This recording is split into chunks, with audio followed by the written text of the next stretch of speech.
गांव के किनारे बसे एक छोटे से घर में राघव अपनी पत्नी मीरा और 2 बच्चों के साथ रहता था। राघव का जीवन कठिन था। खेत छोटा था और आमदनी इतनी कम थी कि परिवार का पेट भरना मुश्किल हो जाता था। लेकिन उनके पास एक चीज थी जिसे राघव ने हमेशा संभाल कर रखा। वह थी उनकी मां की दी हुई एक पुरानी मिट्टी की मटकी। राघव की मां कहती थी, इस मटकी में सोने से भी ज्यादा कीमती चीज है। जब भी जीवन में सबसे बड़ी कठिनाई आए तभी इसे खोलना। पर राघव ने कभी उस मटकी को खोलने की हिम्मत नहीं की। वह सोचता था कि इसमें जरूर कोई खास चीज होगी जो आखिरी समय पर ही काम आएगी। समय बीतता गया। राघव ने कई बार पैसा कमाने की कोशिश की। कभी शहर जाकर नौकरी की, कभी जमीन बेचने का सोचा, लेकिन कुछ भी काम नहीं आया। बच्चों की पढ़ाई रुक गई और मीरा बीमार पड़ने लगी। आखिरकार एक दिन वह थक हार कर मटकी खोलने का निर्णय लेता है। मटकी खोलते ही अंदर से कुछ पुराने कागज और एक चिट्ठी मिली।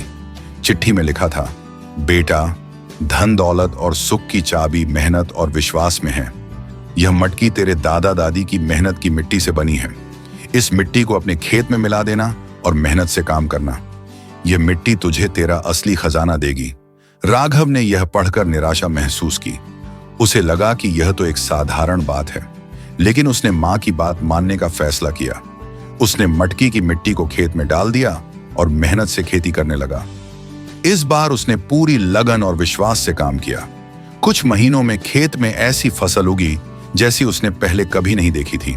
फसल इतनी अच्छी हुई कि वह न केवल अपने परिवार के लिए खाना जुटा सका, बल्कि उसे बेचकर ढेर सारा पैसा भी कमाया। धीरे धीरे उसका जीवन सुधरने लगा। बच्चों की पढ़ाई दोबारा शुरू हो गई, मीरा की तबीयत भी ठीक होने लगी और उनका घर खुशियों से भर गया। राघव को अब समझ में आ गया था कि असली खजाना मेहनत और विश्वास में है।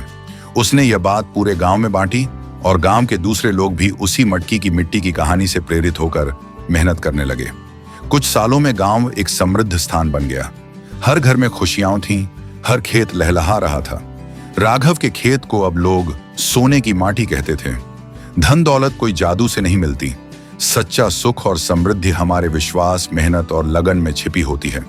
जब तक हम खुद पर भरोसा रखते हैं और मेहनत करते हैं, जीवन में खुशियां और दौलत जरूर आती है। राघव को अब समझ में आ गया था कि असली खजाना मेहनत और विश्वास में है। उसने यह बात पूरे गांव में बांटी। राघव की कहानी सुनकर गांव के बाकी लोगों को भी प्रेरणा मिली। उन्होंने अपनी जमीनों की देखभाल में लगन और मेहनत लगाई।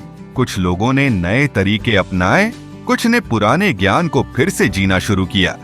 राघव ने गांव में एक छोटी सी सभा रखी, जिसमें उसने मां की चिट्ठी की कहानी सुनाई। उसने कहा, हमारे पूर्वजों ने हमें मेहनत और विश्वास का संदेश दिया है। यही हमारे जीवन को बदल सकता है। धीरे धीरे गांव के लोग भी राघव की तरह मेहनत करने लगे। 1 साल में ही गांव की स्थिति पूरी तरह बदल गई। हर खेत में हरियाली थी। न केवल फसल, बल्कि लोगों के दिलों में भी उम्मीद का बीज उग चुका था। गांव समृद्ध हो गया। बच्चों को अच्छे स्कूल में भेजा जाने लगा। महिलाओं ने छोटे छोटे व्यवसाय शुरू किए और लोग एक दूसरे की मदद करने लगे। राघव के खेत को अब लोग सोने की माटी कहते थे।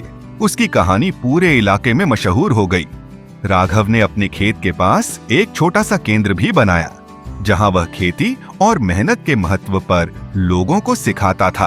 उसने कहा, जब तक हम अपनी मिट्टी, अपनी मेहनत और अपने विश्वास को नहीं पहचानते, तब तक असली खजाना हमसे दूर रहेगा। कुछ सालों में राघव का गांव न केवल आर्थिक रूप से, बल्कि सांस्कृतिक रूप से भी एक मिसाल बन गया। राघव की मां की वह साधारण मटकी वास्तव में सोने से भी ज्यादा कीमती थी। उसने न केवल एक परिवार, बल्कि पूरे गांव का भविष्य बदल दिया। इस कहानी को आप ऐसे ही मत समझना। इस कहानी से हमें सीखने को मिलता है कि विश्वास और भरोसा 2 ऐसे जीवन मंत्र हैं जो आपको सफल बनाने में मदद करते हैं। ऐसी मजेदार और प्रेरणादायक कहानियां सुनने के लिए हमारे चैनल को लाइक और सब्सक्राइब जरूर करें। आपका बहुत बहुत धन्यवाद। ओम ओम।